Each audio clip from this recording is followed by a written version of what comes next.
Dr. Ed Kelly has a PhD in psycholinguistics and cognitive neuroscience from Harvard University, with over 50 years of research and professional career experience in neuroscience and investigation into psi or parapsychological phenomena.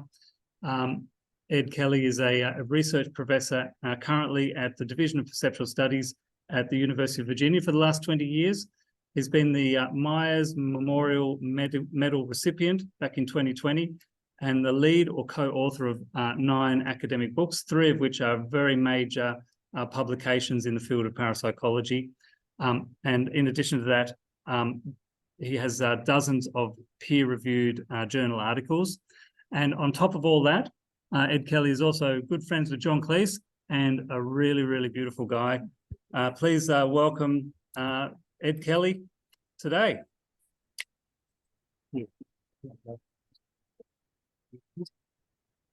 Thank you very much, guys. There he is. Okay. All right. Hello, Ed. Thanks for joining us. Yeah, and thank you all for showing up on a Sunday morning. And this, whatever it is, 13 or 14-hour separation is about the worst possible, isn't it? That's right. And thanks for taking time on your Saturday evening to join us. Sure. All right. So the topic is evolutionary panentheism. Through the advertising that I've done for this event, I've given a little bit of a background about it. But let's start off, first of all, with a bit about yourself and what your journey's been like into this whole field of parapsychology. Okay. Well, how long do we have? Well, we normally go for about an hour, but, you know, we're happy to be flexible for you and go a little bit over time as well. All right. Well, let me try to tell the basic story, but leave enough time for discussion.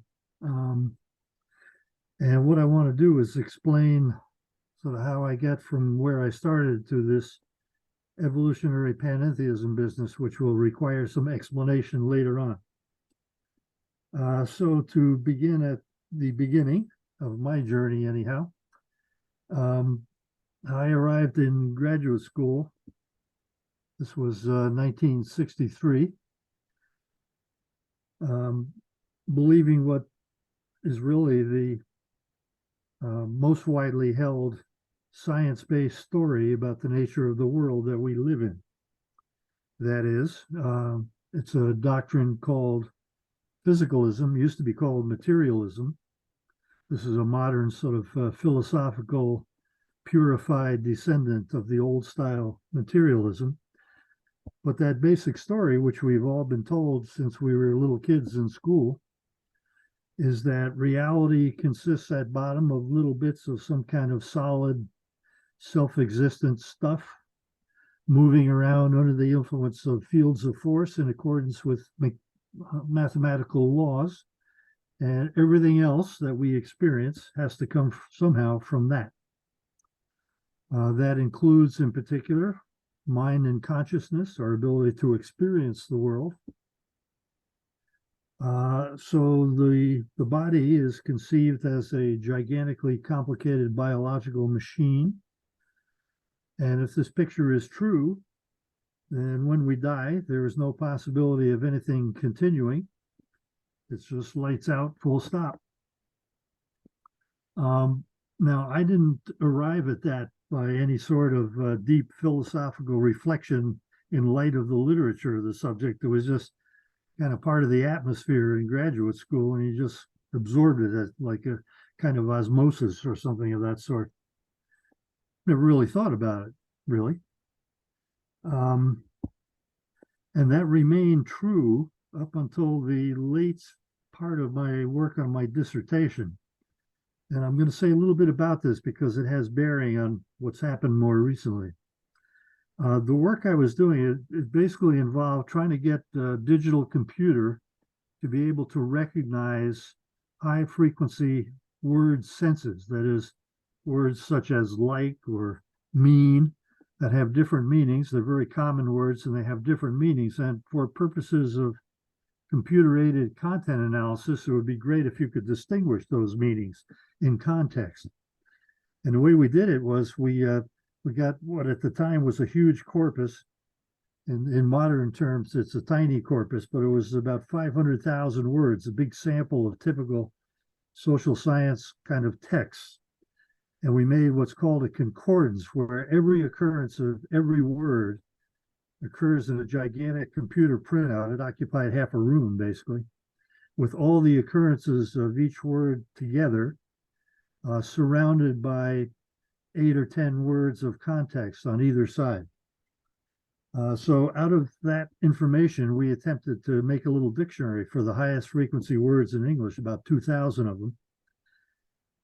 And we would build dictionary entries for that were like little computer programs that would sort of look around in the neighborhood for words or features or whatever and decide which of a pre-established set of senses was there. So we succeeded in this to an extent that was useful for content analysis. But I have to say that for me, it was a totally disheartening experience. And the reason is, we had recently emerged from the dark ages of behaviorism, and there was a lot of excitement about computers and computer programs as models of the mind. But for me, the fundamental lesson of my doctoral dissertation effort was that human use of language has properties that no computer then or even now, I think, can possibly emulate. And in particular, where it becomes especially apparent is where words are used in novel but appropriate contexts because the user understands what they mean. And that's most dramatic when the words are applied in a context where they normally do not apply, that is, in metaphor. And you may remember that even as early as Aristotle regarded a metaphor as a sign of true understanding that could grasp the similarity between two superficially different situations and basically use one to understand the other. So can I just jump in there something with Ed? Yeah. So does that mean ultimately at the bottom of it, a computer could really only understand what something means if they're able to experience qualia? I think that is correct. That's the fundamental thing that's lacking. Chatbots not only don't understand stuff now, I don't think they ever will because they have no consciousness. Right, and just to clarify for those who are not aware of that term, because that's a kind of a bit of an insider term, qualia is the ability to experience red as redness and the qualities of our conscious experience like that. Yeah. Yeah, okay. Anyway, so put that aside. Here I was, near the end of graduate school, already had a couple of job offers and thought this was going to be my career path. And suddenly I was quite disillusioned about the whole subject. I thought a fatal obstacle had already appeared. And right about that time, as I was having these doubts, I got a call from my mother, who one day called me up to tell me that my older sister had become a medium.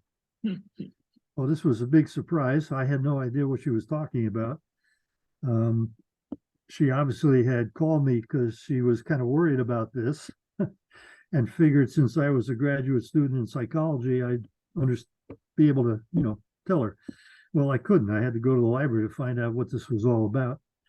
And I quickly discovered that one of my great intellectual heroes, William James, had really spent a large part of his adult life studying this subject that wasn't being talked about in William James Hall, where I was doing my graduate work.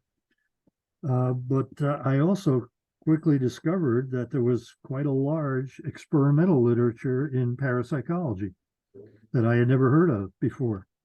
People were using the kind of methods that I'd been trained in to study experimental questions, to study whether, people can guess cards or roll dice at levels beyond what's expected by chance, and apparently showing that they could. So I got interested in that. I began corresponding with J.B. Ryan at his parapsychology laboratory down in Durham, North Carolina. And then after about a year of this going on in the background while I was doing a postdoc in computational linguistics, I actually moved to Durham and began working with Ryan. So I had, read some of the literature, not a huge amount, but enough to be pretty convinced that these phenomena must actually exist as facts of nature. And I was certainly aware that they were unexpected. I mean, that's what makes them interesting, really. If physicalism, this doctrine that is still the prevailing view of nature among scientists in particular, if that's true, then these things shouldn't happen. But there was the evidence. They did seem to be happening. Anyway, when I arrived, I was not quite convinced, but I had been there about a month when I met a guy who removed all my doubts. This was a guy, he was a young guy, he was a law student at Yale at the time. He was very unhappy there, and he had these abilities that he had shown to a man who had been one of my teachers as an undergraduate, Irvin Child.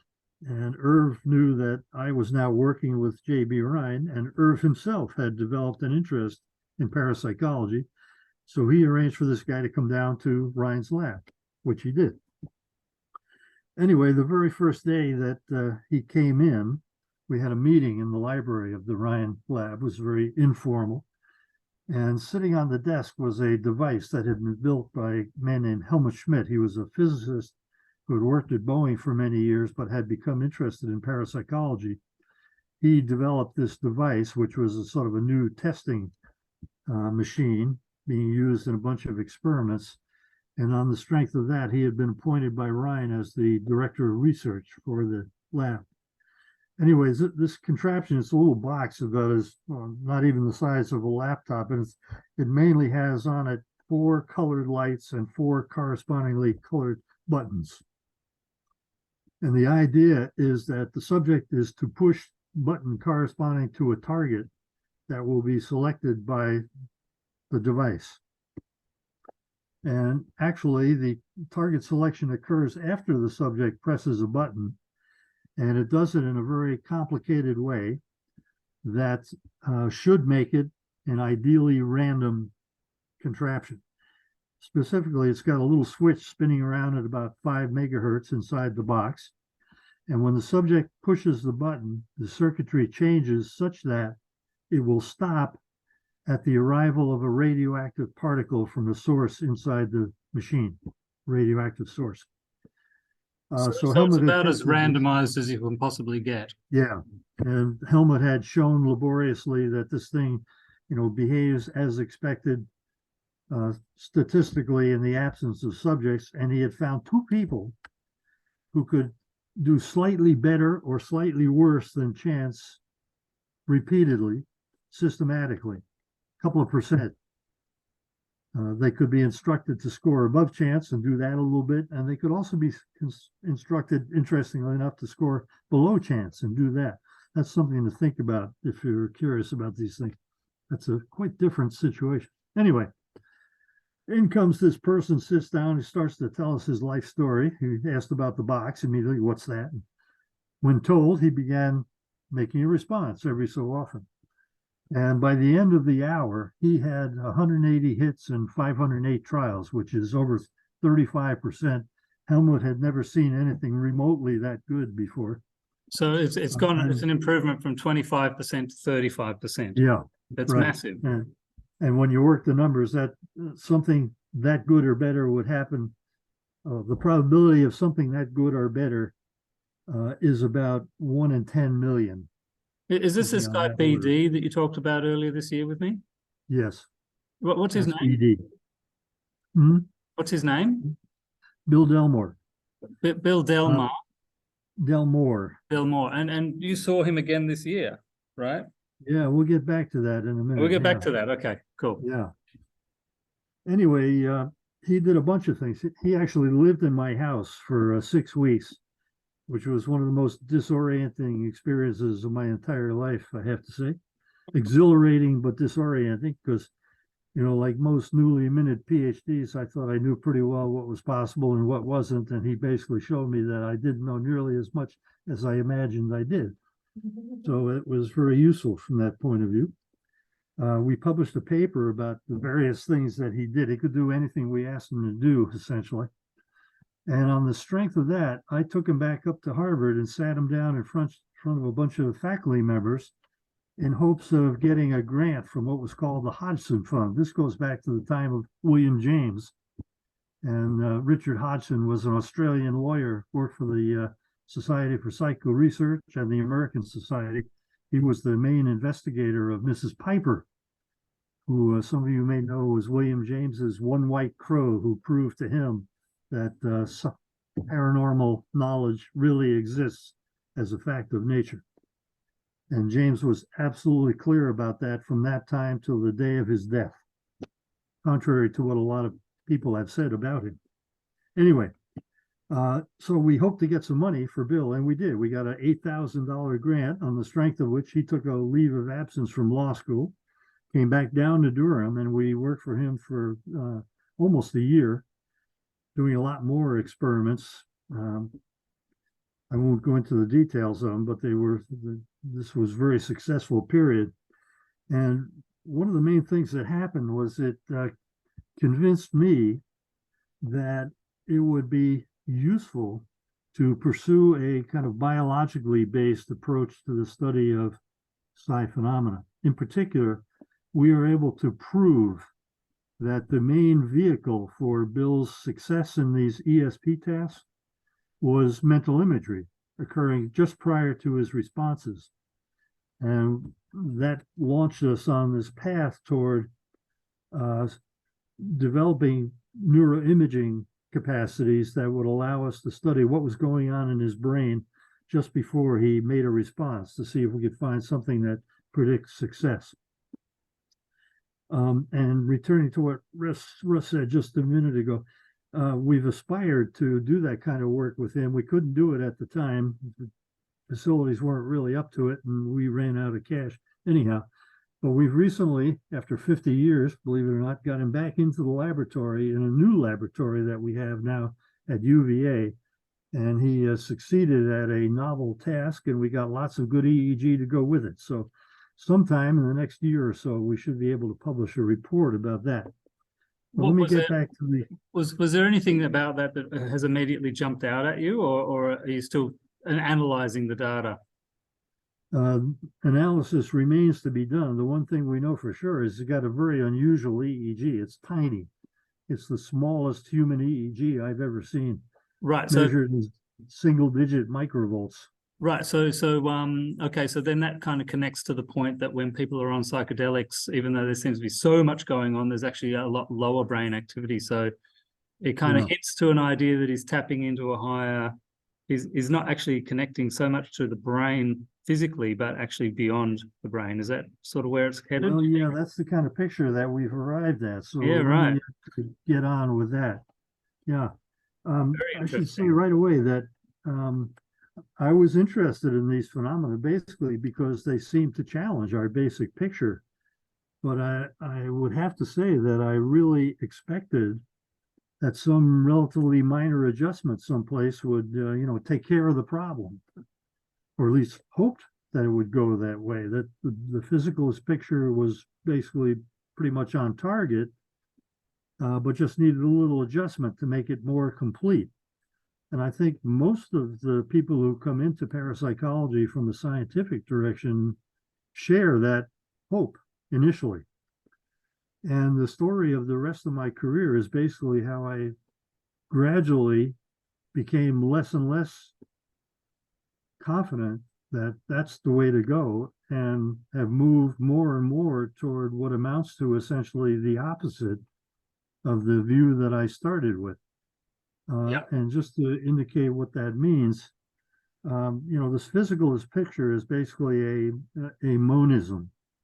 And since Descartes, we've thought about mind and brain in terms of three kinds of possibilities. One is dualism, of the sort that Descartes proposed, in which there are two kinds of things in the world. There's physical stuff and there's mental stuff. Other philosophers have advocated monisms, in which either there's only physical stuff and all the mental has to come out of that. That's the prevailing physicalism. Or at the other extreme, at bottom, everything is mental, and what we think of as physical has to come out of that. Right, and that's also sometimes referred to as idealism. Yeah, idealism. That's when it's all just mental. That form of monism. That form of monism. Yep. Okay. Yeah, and each of these is not just a single fixed position, but a family of related ones. Huge amount of philosophic history here. So, what drove us in this direction? Well, to kind of go back to the beginning, when you think about relations between mental and physical stuff, we look at the correlations. Everybody agrees that there are strong correlations between physical things and mental things. And it's entirely clear that physical stuff can cause mental effects. If you get whacked on the head or ingest a psychedelic, for example, or grow a tumor in your brain, your psychological stuff changes. Now, naively, it seems to us that the opposite is also true. For example, I think to myself, I'm going to raise my hand now, and lo and behold, it goes up in the air. That looks naively like mental causation, does it not? I had a mental thing occur, and it led me to raise my own hand. Well, the physicalist response to that is very interesting and difficult to deal with. What they will tell you is, well, you've just misinterpreted the causality here, you see, because what you think of as a mental event, your decision to raise your arm, is really nothing more than the physical processes going on in your brain that correspond to that mental event. So physical causes physical, no problem. The mental part is just kind of going along for the ride. Now that's very difficult to refute. But the way to go about it is to identify mental things or psychophysical things that could not, in principle, be accomplished by an unaided physical brain. Now, in 1998, my wife and I were invited by Mike Murphy of Esalen. He's one of the co-founders of Esalen Institute out in California. You may know it as a kind of center of humanistic and transpersonal psychology. Practically every major figure in the world has been there for some period of time.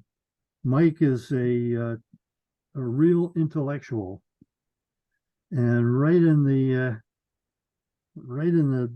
direct line of descent from the formation of the Society for Psychical Research. He created through Esalen a little think tank, basically called the Center for Theory and Research, through which he pursues his many intellectual interests. And in 1998, he assembled this group, including Emily and me and a bunch of others, to talk about evidence of postmortem survival. He knew that if physicalism is true, there can't be any survival. And he also knew that there are people scattered around the planet who are doing research that seems to suggest the opposite, that something does survive. For example, at our group at the University of Virginia, it's known as DOPS, which is an acronym that has stood for many things, different things over the years. But we study stuff like near-death experiences, cases of the reincarnation type in which small children begin talking and acting about a previous life, recent enough that you can go and interview people and check up on things they report.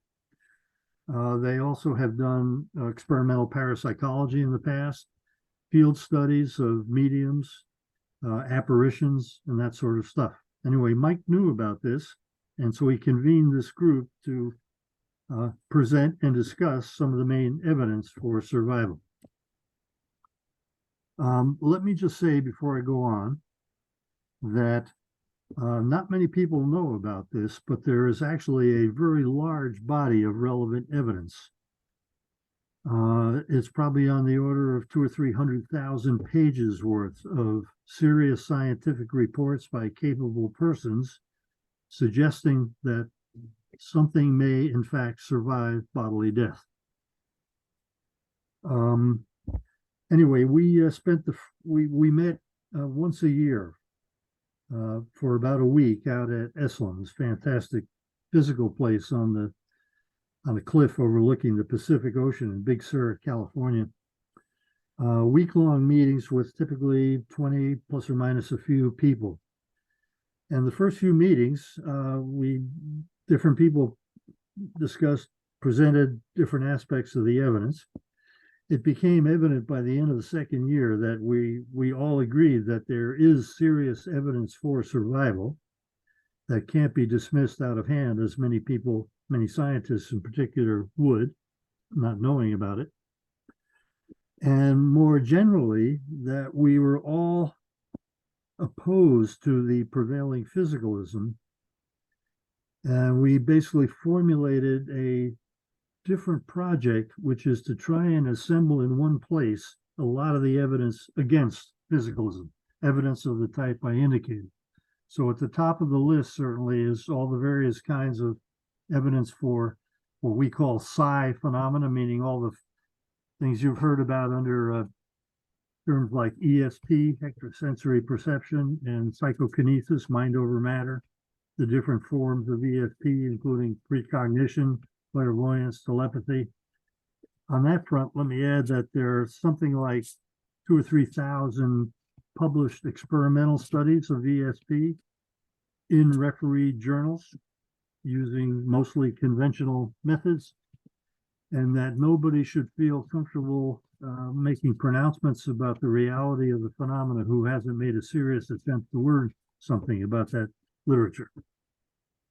I'm personally convinced that the phenomena exist as facts of nature and that our science is going to have to expand somehow in order to accommodate them. The real question is, what has to change? Additional phenomena that we talked about, this is our first book, is called Irreducible Mind Toward a Psychology for the 21st Century. And we basically incorporated the entire literature of parapsychology by reference, and then went on to talk about a bunch of other things. One of the reasons parapsychology has been so hamstrung in terms of resources that it's been isolated, quarantined by scientists worldwide, in the hope that this is just some little aberration, that we can know, or everything else is okay.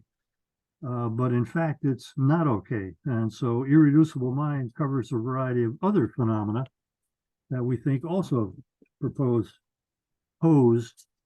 fatal challenges to the prevailing physicalism. These include things, for example, such as extreme psychophysical phenomena, things like stigmata in the Catholic tradition, where persons who can very vividly imagine Christ being crucified develop wounds on their own bodies corresponding to the wounds that they believe were inflicted on Christ.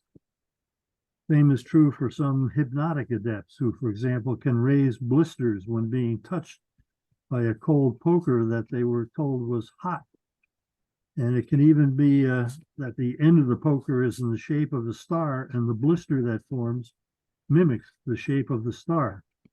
Now, we know exactly how a blister would form if the star were hot when applied to the skin, but how you get a star-shaped blister in the other direction from the mental side, nobody has the slightest idea.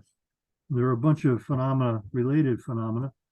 For example, people who have been abused in the course, sometimes demonstrate in the course of their therapy, if they relive the circumstances of abuse, can produce corresponding injuries. For example, and by the way, all the things, or virtually all the things we discuss in the book, are taken from published biomedical literature from refereed journals. So a guy who experienced an episode in which his hands were tied to the rails of his bed when reliving that incident, developed welts on his arms that looked like rope, too tight on his wrists. And of course, there's a big literature about the uses of hypnosis, for example, for pain control. A physician named Esdale went to India and performed a bunch of operations under hypnosis. This is before the advent of chemical anesthesia. So he's got cases that, the description starts, I inserted the knife at the corner of his mouth, drew it to the ear, then across to the eye, folded back the skin, blah, blah, blah. And the patient moans slightly. Extraordinary stuff. Yeah. Let's see. But there are other things. We have a chapter in Irreducible Mind about memory, pinpointing a number of things about memory that it's quite close to the more recent literature on philosophy of mind and consciousness, things about memory that remain mysterious even now, despite a lot of hype about advances in memory research. One of the most interesting, from my point of view, concerns near-death experiences, and in particular, near-death experiences occurring under extreme physiological conditions. I'm sure you've heard something about near-death experiences. Yeah, we've covered a lot of this sort of stuff over the last 18 months here, Ed. I think the group is actually pretty familiar with a lot of these different, although I don't think we've ever talked about the blisters with the hot poker and these kinds of mental impressions causing physical signs and so forth. But I'm just thinking, in the interest of time, it might. Do you reckon we could maybe fast forward through to the actual where we're going with this model and how we're arriving to that, if that's okay? Yeah, let me just say one thing about near-death experiences. There's one subset of near-death experiences that I think will prove decisive going forward, and it's the ones that occur under extreme physiological conditions, such as deep general anesthesia, and or cardiac arrest. These are typically occurring in hospital conditions, patients undergoing surgery, and these are conditions which virtually all neuroscientists,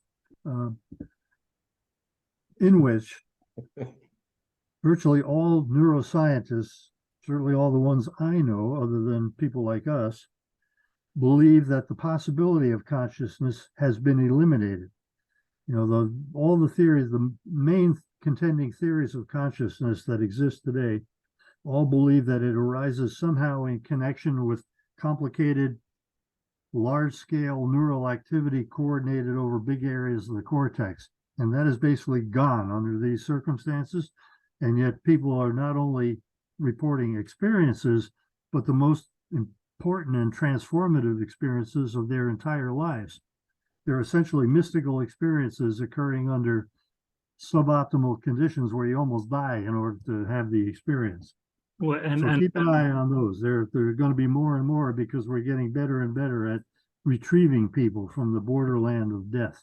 Right, and according to physicalism, they shouldn't be having any experience whatsoever, yet they're having these amazing experiences.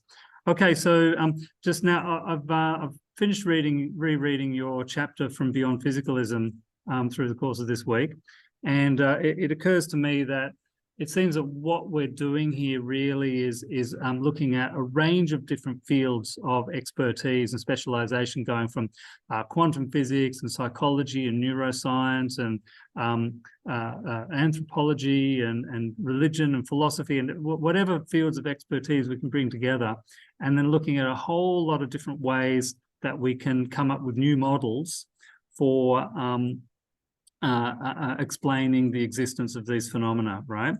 It seems like all of them, regardless of what angle they're coming from, the prevailing theme that keeps coming out, with differences between the different authors that we're talking about, but the prevailing theme is this idea of panentheism, and in particular evolutionary panentheism.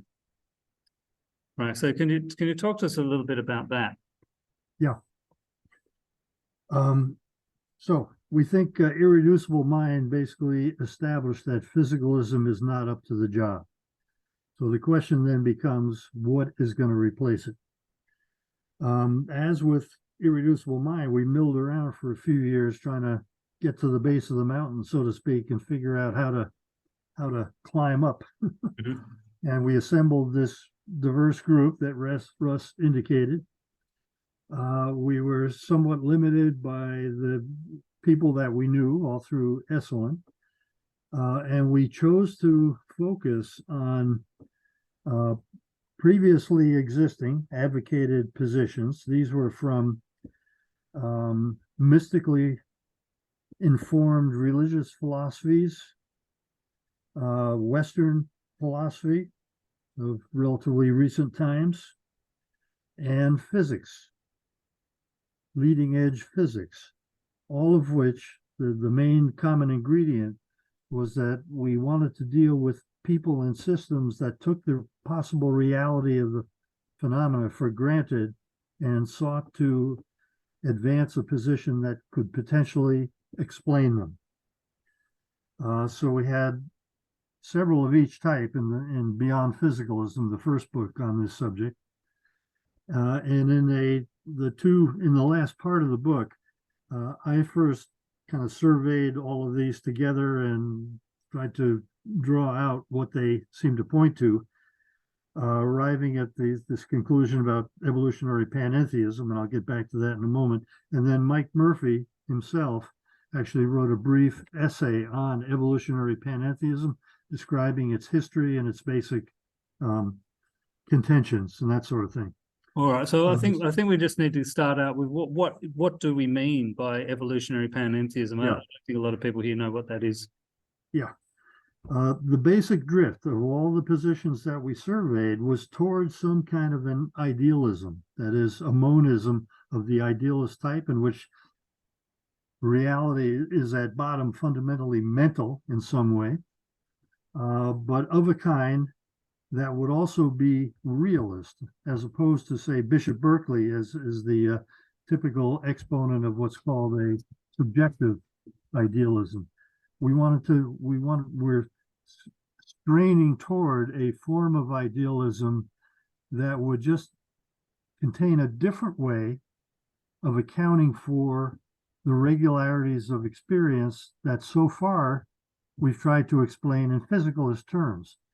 That is, we have to take those regularities seriously, and whatever kind of a system we ultimately end up with has to be able to do about as well as conventional physicalism in explaining those things. Oh, when you say regularities, what are you referring to?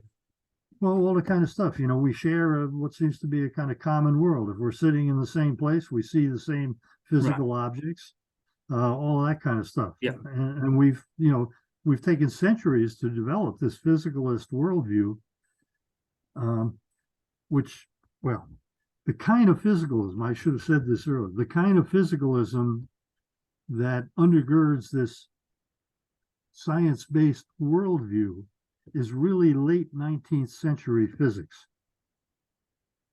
It's the kind of stuff that was invented by people like Galileo and Newton and Laplace and so on, perfected toward the end of the 19th century, or nearly perfected, but which we've now shown to be inadequate in the end.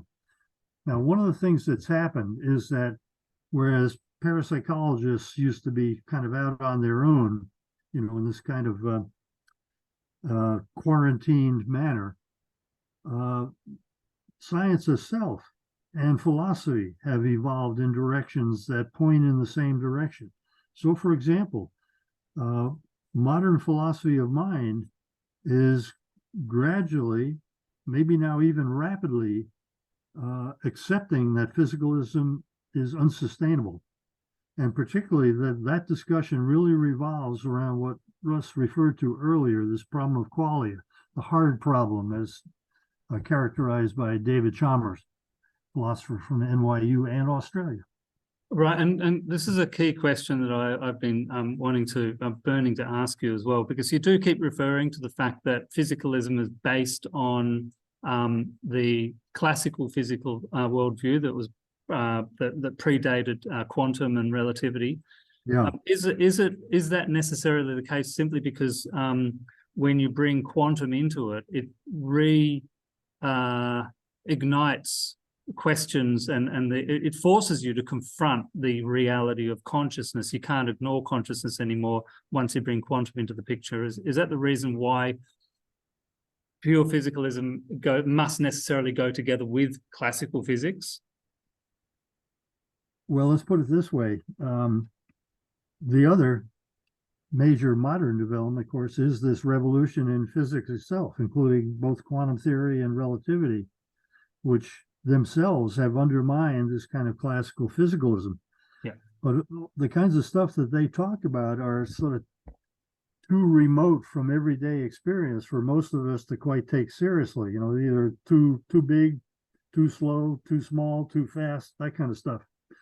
And actually, particularly in quantum theory, there is still a tremendous amount of uncertainty about the proper ontological interpretation of it, what it really tells us about how reality is at bottom.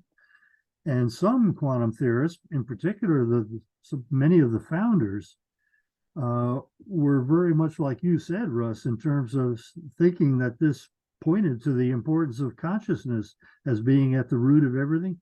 Schrodinger is a great case in point, because he essentially adopted a Vedantic point of view.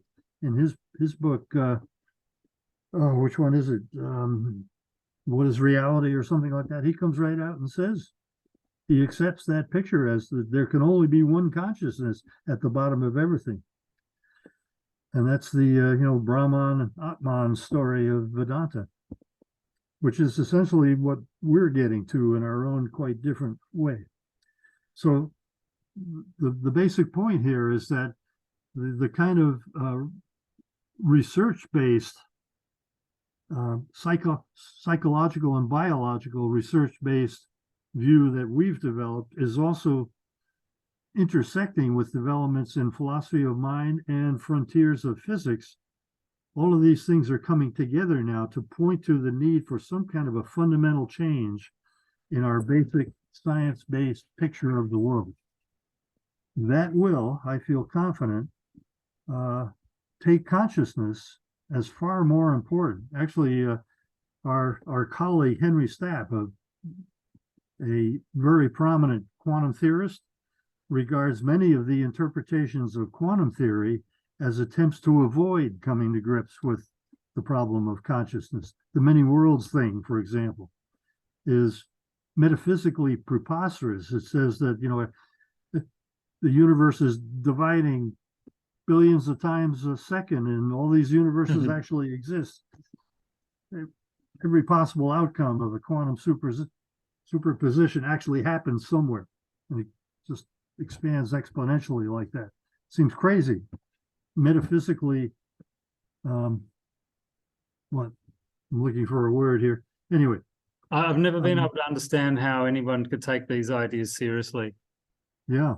I mean, physicists are great at thinking up absolutely astonishing but highly implausible scenarios. God bless them.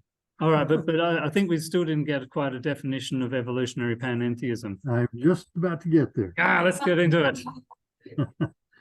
So, from our psychological and biological perspective, we arrived at a point that William James and F.W.H. Myers had arrived at over a century ago. It has two parts, really. There's a psychological part, a picture of how our psyches are really constructed. Contemporary mainstream thinking holds that, we have organisms, brains. Our minds are generated by our brains, and all the consciousness there is everyday consciousness as we normally experience it. Myers and James held a different picture in which there is at least one higher level of consciousness associated with each of us. He called it the subliminal self, capital S, and it moves in the direction of mystical experience. That is, there are normally hidden parts of our psyche that can be expressed under circumstances yet to be characterized in detail, which permit expression of higher capabilities that we normally don't have access to. This is Myers' account of creativity, genius. He talked about it in terms of uprushes into waking consciousness of normally hidden subliminal material. The picture, by the way, is very much like that of Carl Jung, with the exception that Jung's unconscious was always inherently dark. And he talks about mystical experiences as flooding and darkening experience, which is just unfaithful to the facts of mystical experience. Now, that's the psychological picture. And let me add that from my point of view as a practicing psychologist, it presents the great research problem of trying to identify conditions in the body and brain that permit this kind of expression of normally hidden stuff. And I think we can do that through research in areas such as meditation and psychedelics.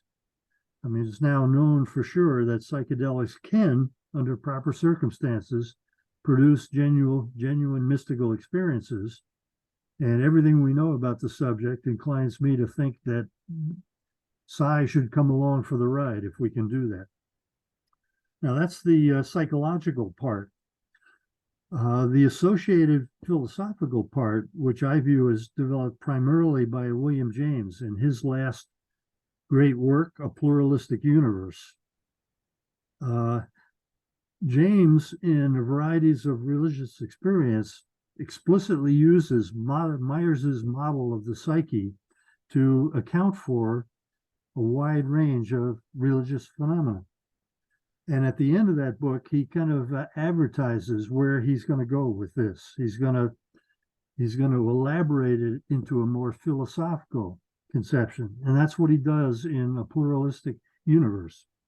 And what he does, he takes Myers's model in which there's one demonstrated higher level or deeper level, you might say, the geometry is a little peculiar here, of consciousness associated with each of us that can express itself under conditions yet to be more adequately characterized. He proceeds to generalize it. Maybe there are multiple levels of this kind. Maybe there's a highest level. What James does not want is a highest level of what was the prevailing form of idealism at that time, the kind of absolute idealism of people like Bradley and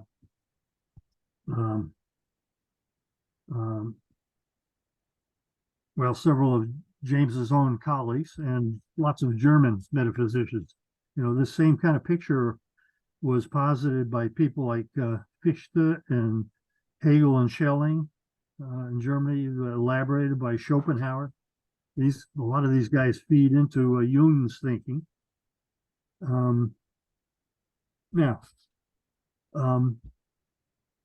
As I said, the general tendency of all the systems that we surveyed in Beyond Physicalism is towards some sort of idealism, preferably a realist idealism, that tries to come to grips with the kinds of regularities that we experience around us in everyday life, and that we have tried with a great deal of success, and let's not underestimate it, to account for in conventional physicalist terms. Now, this panentheism business comes up particularly in connection with one of the theories that we've canvassed, which comes from Alfred North Whitehead. The traditional theisms are the traditional theological forms are theism, in which there's some kind of a ultimate being who creates everything and then may or may not continue to intervene in it. Pantheism, in which the whole is, the God or whatever is identified with all that is and underlies it all. Panentheism it splits the difference between the two, in that this God or highest consciousness participates in everything that is, and yet has something left over, more or less in the same way that we are involved in our bodies at a very deep level, and yet there seems to be something left over corresponding to our mental individualities. So that's the basic kind of picture, and you wouldn't believe there's a vast literature on this subject in the world of theology. Can I jump in with a couple of questions there? Just the Yes. way that you've expressed that, where you said that you know, the supreme source you know, is spread throughout all of existence, or actually is all of existence, but then there's something left over. Does that mean that there's a diminishing of that source as a result of being spread throughout all of existence? Well, no. A great source for all this stuff, by the way, is process theology, and in particular people like Charles Hartshorne and David Ray Griffin and several more recent expositors. There's a book by Hartshorne and Rees. It's called Philosophers Speak of God. I don't have a copy right handy, which is a terrific survey of like 50 or 60 different historical philosophers and theologians who have either explicitly adopted a position of this sort or who were right on the brink, like William James. I strongly recommend that. It's hard going, but really worthwhile. The other And question, by the way, sorry, go on. my impression is, and I'm not directly involved in these areas, but my impression is that theologians are increasingly captivated by panentheism. The reason why it would have to be evolutionary goes back to this idea of a realist idealism. I mean, we know that evolution occurs. I don't think anybody in his right mind would deny that evolution occurs at this point. There are lots of questions left about exactly how it happens, and the conventional neo-Darwinian position I don't think is correct, but I don't want to get into that because I'm not an expert on the subject. But the fact of evolution needs to be accommodated, and panentheism comes in evolutionary form. So somewhere in there, I think, is where the best version of it lies. So what we have at this point, from my point of view, is a family of positions which are generically similar, not identical by any means. We do have possible empirical ways of getting more leverage on the question which is best among these various candidates, particularly through experimental work on higher states of consciousness as accessed via things like meditation and psychedelics. I think mystical experiences can also be studied, well, psychedelic research, and from my point of view, I mean, it's interesting from many points of view, including its possible implications for mental health and, treatment of mental illness. But from a basic theory kind of point of view, what's really important is its ability to generate mystical experiences and allow them to be studied, not just through historical texts and all that, but really by making measurements of what's going on in people's brains and also interviewing them about details of their experiences. So from a research point of view, the future looks great. And I think we do have successfully outlined, at least in its basic contours, the kind of a picture that will emerge as the winner, metaphysically speaking, and arrive at a science-based conception of nature that has much greater explanatory reach than the one that prevails now, that deals with parts of human experience that are terrifically important to us individually and collectively, and that may help us address the increasingly terrible problems that we face as a civilization. I mean, I personally think there's no doubt that if we continue much longer on the course we're on, we're going to kill ourselves somehow, and that our only hope of avoiding that fate is to arrive at an improved kind of metaphysics and worldview that will allow us to correct some of the huge problems that we currently face. So, Yeah. Yeah, I kind of give up at that point. I've done the best I could to explain how I got to this evolutionary panentheism stuff in chapter 14 of Beyond Physicalism.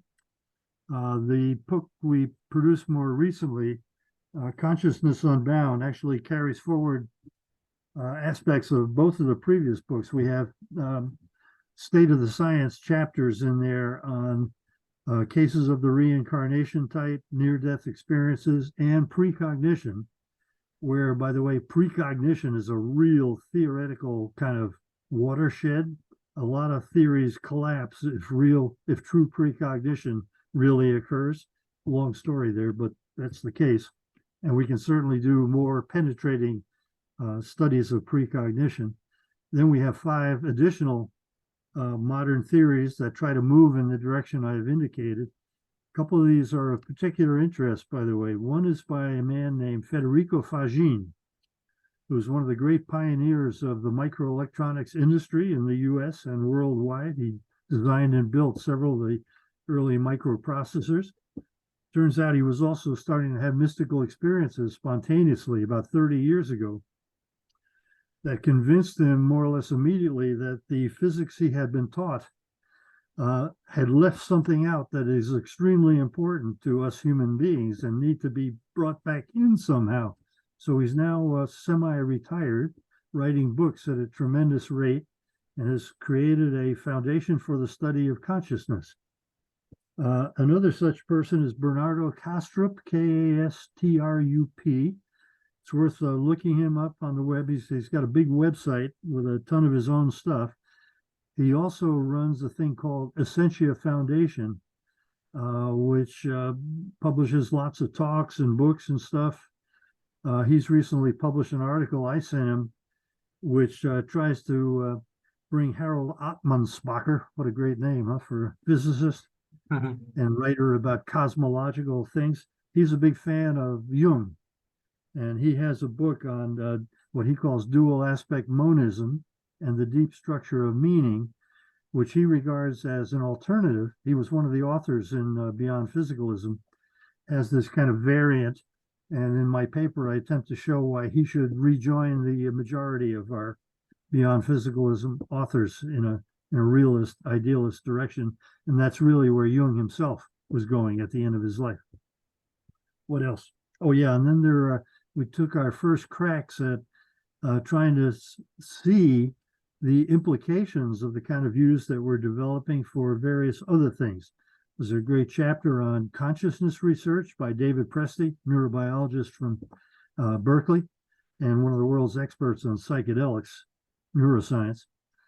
Jeff Kripal from Rice University in Houston wrote about the humanities and the increasing kind of suppression of the humanities and the need for them to take seriously the kinds of phenomena that we have been studying. And Paul Marshall has a wonderful kind of survey of the whole theory area, including, the kinds of theories I've talked about. And then at the end, I have a little epilogue. I wrote it myself. It's only about 3 pages long, but it probably took me weeks to write the damn thing, trying to say as compactly as possible not only what I think we've done, but what I think it means for us going forward. So I recommend that to you. I think I've sent those to you in digital form, the introduction and epilogue. Yeah, I'll have to dig those out. Go ahead, send them around. Well, look, thanks very much, Ed. That's been fantastic. I think I'd like to throw it out to the listeners now to see if anybody has any questions for you. Would anybody like to pose a question to Ed? All right, so we've got George here. Do you want to just come up directly? Yeah, I don't know if you can see me. I'm hard of hearing. Okay. I don't know if you can hear me very well. You can't hear me very well. Right up. Probably have to come right in here. Go on then. Just jump in. Hi, how are you? Thank you very much for your time today, and thanks for the talk. It was fantastic. Look, I've got a question about this idea of I don't know how to frame it properly, but about the mind and physicalism. Look, I've got this example in mind. I call it the inventor. Okay. And I'm interested about where ideas sort of come from and how they might relate to the separation of mind and what happens in the mind and physicalism, okay, and how it might relate to your theory. So you have an inventor, and he invents the idea of a wheel. Okay. Now, in my mind, he invents the idea of a wheel, and this idea emanates first in the mind. Okay, so he gets an image of this idea in the mind. He looks at the practical application of the wheel and how necessary it is, and then from there he turns into the physical world. He starts drawing up drafts, and then from the drafts he brings that into the material world, and then sort of makes a wheel and then applies it to the real world. But the idea first emanates in the mind, and then from the mind he brings that into the real world. So where does that idea come from? I guess it's my question. Okay, because it's if you ask someone who's from the physical camp, they will just say it's neurons all firing off at once. But I think it's something beyond all that, where this idea would emanate from. Yeah, I'm inclined to agree with that. We have a big chapter on genius in Irreducible Mind, which draws heavily on a corresponding chapter from Myers's book about human personality and its survival of bodily death. It's really a magnificent chapter in Myers's book. So he and we view a lot of high creativity as emanating from this part of the psyche that's normally hidden, which is itself a consciousness of some sort with greater possibilities than our everyday consciousness, that can express itself only occasionally under conditions that we don't know much about yet, but can potentially learn about. And the kind of description that you gave is very central to that. And it's not unique to us. I mean, lots of people looking at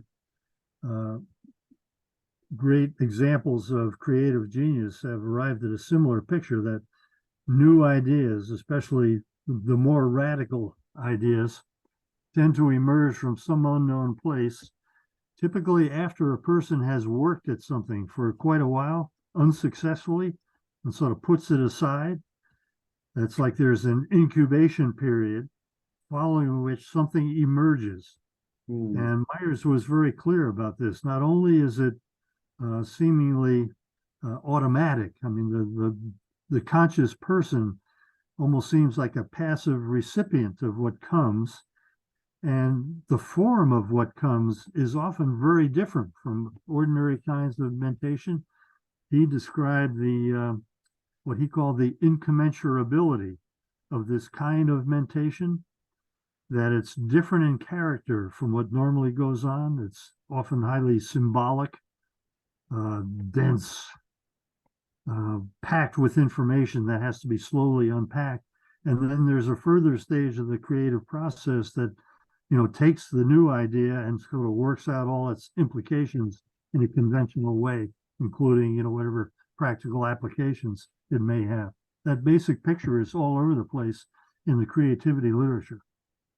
Yeah, the other interesting part to that question is usually these ideas, that they come to them knowing that there's already pre-existing parts that can put this idea together. It's not like they have to invent something additional to that to make that idea happen. Like, for example, the Wright brothers coming up with a plane, for example, they already know that the materials already pre-exist for that to happen. Do you know what I mean? Like, so it's not like they have to come up with materials that don't already exist.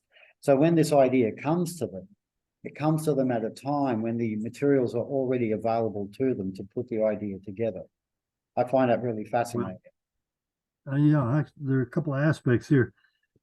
One, there's this interesting fact of simultaneous invention. There are many examples of it, where a bunch of people scattered around the planet suddenly have the same or a very similar idea. And it's very difficult to be sure what's going on there, whether, as you suggest, the stuff is already out there kind of, and people are just putting it together.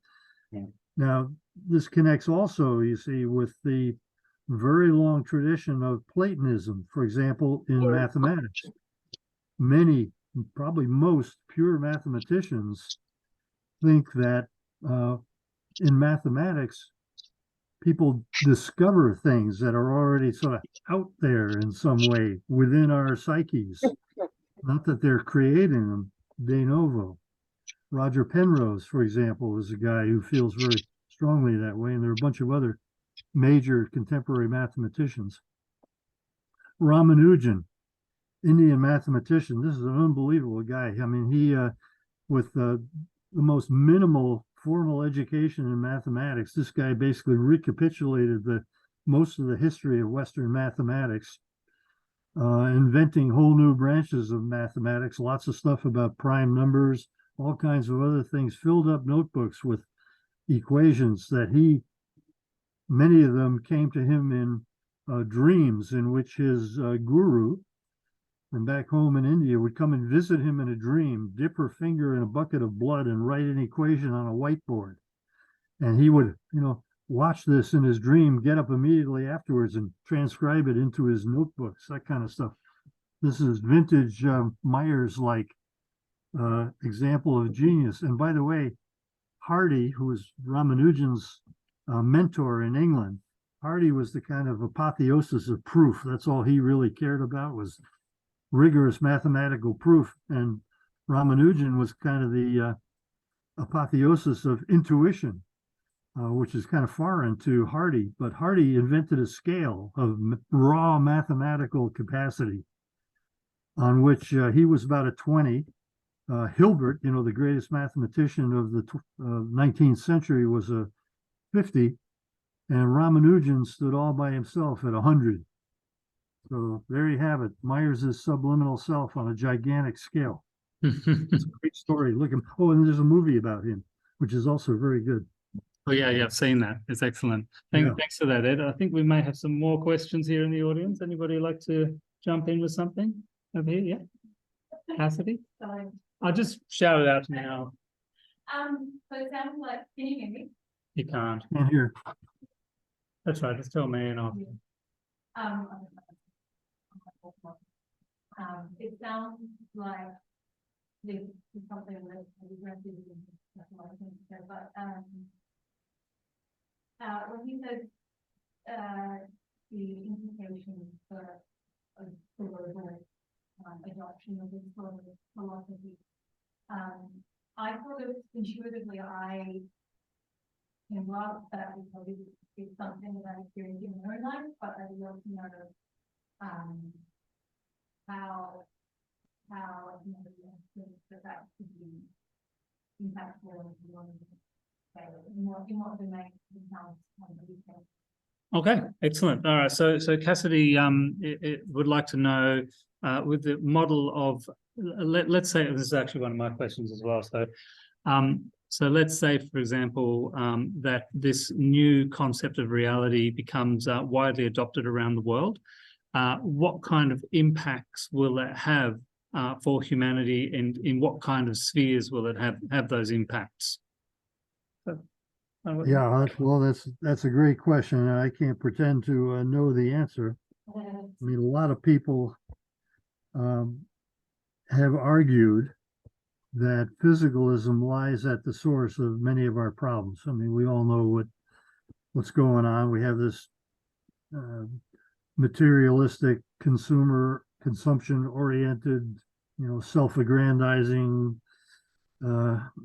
civilization, which is exploiting the environment, polluting everything, created nuclear technologies that can wipe out the entire planet in a fraction of a second, all that. The question is, would a superior metaphysics or worldview enable us to act any better? I think it certainly could. There's no guarantee that it could. I mean, the availability of Quine once remarked, the availability of a cure is no warrant for contracting the disease, but hey, we have the disease already, so we can at least try. I think the kind of view that we're led to is quite similar to the kind of moral principles, for example, that underlie all the great faiths. that if I hurt you, I'm really hurting myself also, because at bottom we're all one, that kind of thing. Create a new basis for morality that people would take seriously. Let me give another example.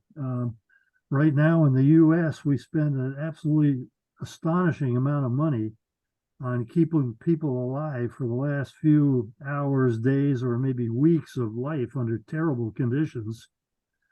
Would it not be possible if a belief in the possibility of an afterlife became more prevalent, that we would modify our practices in that regard and maybe have a lot more money to spend on other acute needs that we have civilization-wide, like for education? Maybe we would stop having so many wars. I just don't know. In fact, what we really need is kind of people who really understand how society works and could help us identify how to get this sort of information out to the levers that control what goes on in society. Just getting ideas out through the media, like we're doing right here. Getting these kinds of ideas out to a larger population of people who take interest in such things would be a step in the right direction. And God knows we better hurry, because time is growing short. Yeah. Look, that's a huge topic that could be unpacked almost endlessly. Now we've got one coming here from Bronwyn, who's listening in online. Bronwyn says, "I've become a medium with and I think explicable things have happened to me, or inexplicable things have happened to me. We seem to be discovering this without it being spoken of as weird, but Indigenous societies have been doing this for thousands of years. Have you had anything to do with studying or investigating mystical experiences and so forth amongst Indigenous cultures around the world?" Well, not as much as I'd like. When I was at Duke University in the electrical engineering department back in around 1980, we acquired a new colleague who is a cultural anthropologist from Australia. His name was Ralph, later Raphael Locke, L-O-C-K-E. He got his PhD with the guy who wrote about Aboriginal men of high degree. He was kind of a wunderkind in Australian cultural anthropology. Anyway, Ralph knew a vast amount about shamanism, and he and I did a monograph. And oh, there's Richard Silverstein. Hey, Richard, I just saw your name there. Oh, sorry, I've never. Oh, great. Anyway, yeah. They know each other. Yeah, so this monograph was basically a pep talk to experimental parapsychologists, taking the view that, hey, psi phenomena don't just happen randomly in space and time. They happen typically in conjunction with unusual people and circumstances of various sorts. And they included things like hypnosis, meditation, and a wide variety of cultural circumstances.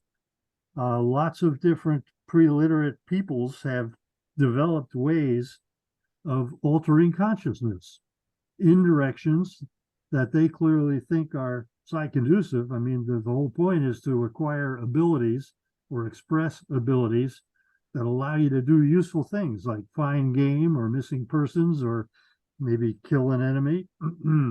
More moral complexities here and all that. So we wrote this monograph to pitch this point of view, and had a program formulated really to carry it further. But unfortunately, the finances fell apart, and Raphael had to return to Australia, where he eked out a living for the following 20 years or so. He's died now, unfortunately.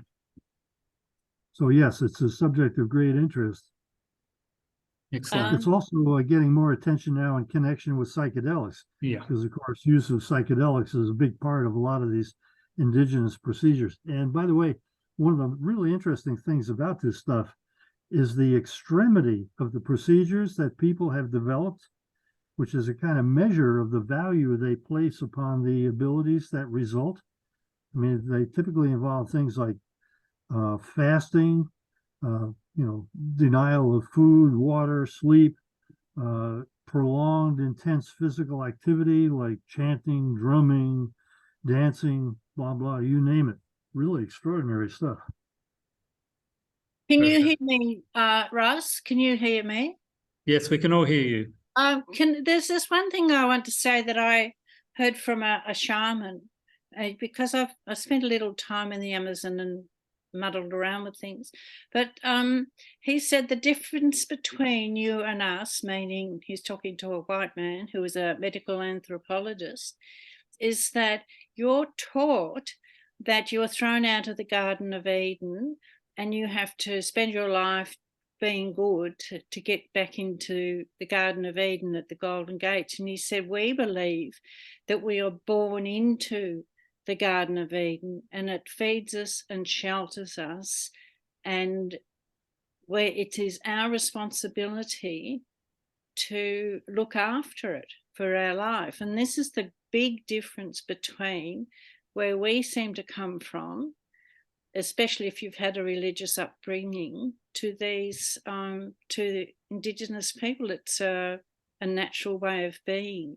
And talking about dreams at breakfast time, and the children take ayahuasca at the age of 12 to open their minds. So I've taken it, and it's for the first time I could feel the way Indigenous people are. It's feeling that connection to the land, and it goes from an intellectual thing to a heartfelt thing. Thanks, Bronwyn. I think we've got some other questions coming up here, so thank you for sharing. That's okay. You want to have another question for us? Oh yeah, that's right. We had another one here come up. All right, cool. All right. So we've got here, what methods might be employed to increase connection with the higher self? Ed mentioned meditation and psychedelics. Yeah, let me go back to psychedelics, because that to me is a particularly interesting one. In that we now know, I think for sure, that under proper conditions, psychedelics are capable of producing genuine mystical experiences. So that potentially gives us access, experimental access, to the subject of mystical experiences. A very important development. Also, some of the very early neuroimaging results with psychedelics have been shocking. One of the very first big ones occurred in 2012 when Carhart Harris and Company in England published a study of psilocybin. There had been some work before on psychedelics that seemed to show lots of increased activity everywhere. But what Carhart Harris and Company did was to inject psilocybin, leading to much more rapid onset and decline of the experience, and to measure what was going on in the brain using two kinds of fMRI, functional magnetic resonance imagery, which has much higher spatial and temporal resolution than the positron emission tomography work that had been done earlier. Now, the results of this experiment published in 12 really shocked a lot of people, including, by the way, Christoph Koch, who's the intellectual descendant of Francis Crick, arch-physicalist of the 20th century, and very prominent contemporary neuroscientist. Basically, everybody expected, you're having these very intense experiences, there must be all kinds of neural activity going on, right? Well, it turned out to be wrong. Actually, there were no increases anywhere in the brain in conjunction with these intense experiences. There were lots of decreases, and in particular, decreases in a system called the default mode network, which is kind of the neurophysiological embodiment of your everyday embodied self. Activity in that particular network was decreased. I mean, activity decreased in multiple nodes, which also became disconnected. So it was almost as though the normal system by which the brain sort of causes the contraction, let's say, of a larger consciousness into the one that we're normally experiencing, those conditions seem to be getting undone by the psychedelic. And there's been a good bit of follow-up now. We're still, the subject is still in its infancy, basically.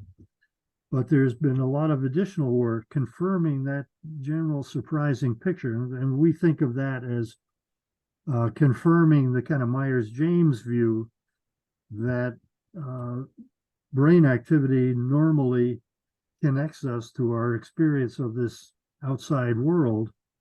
And if anything, reduces access to these higher potentials of the psyche.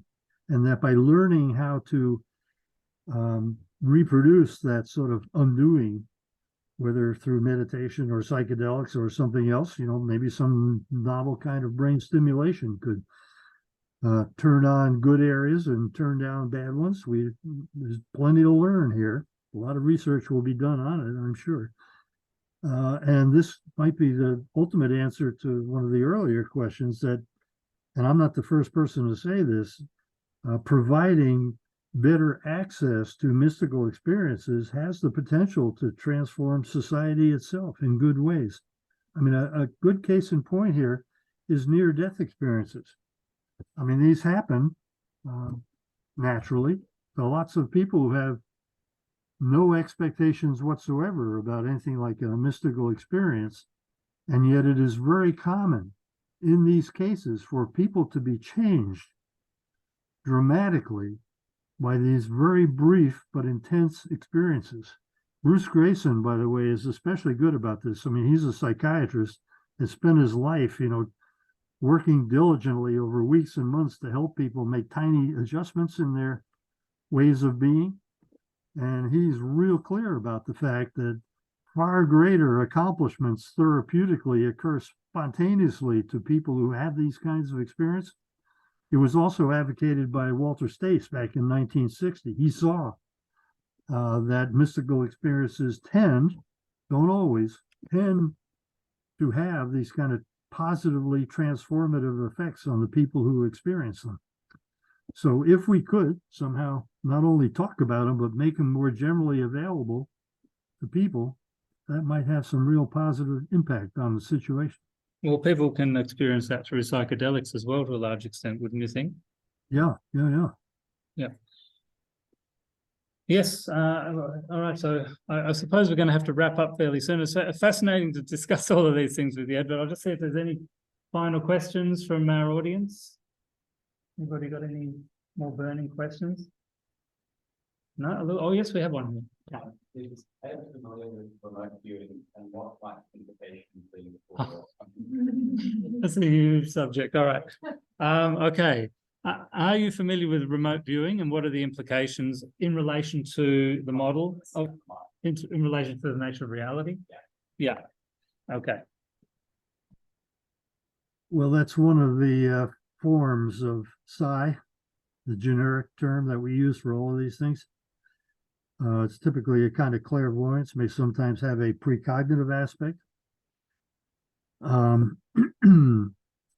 So I think of it in conjunction with all the others as showing the need for some kind of radical revision of our basic science-based picture of the world. Richard, would you agree with that? Oh, you're muted. Yeah, sorry. I mean, yes, very much. The precognitive elements of remote viewing are especially fascinating because the time scale involved can be days or sometimes even weeks. Yeah. And that's really hard to find. But if I could just make a really quick point, I really enjoyed your talk. One of the points that's particularly relevant is something that's occurred very recently, a paper by Friedman, a Canadian neurologist, who in 2018 published a paper looking at brain injury, left frontal brain injury, and increased psi capacity. Just recently, they've apparently published their work using transcranial magnetic stimulation to inhibit the left frontal cortex and showed increased psychopacity.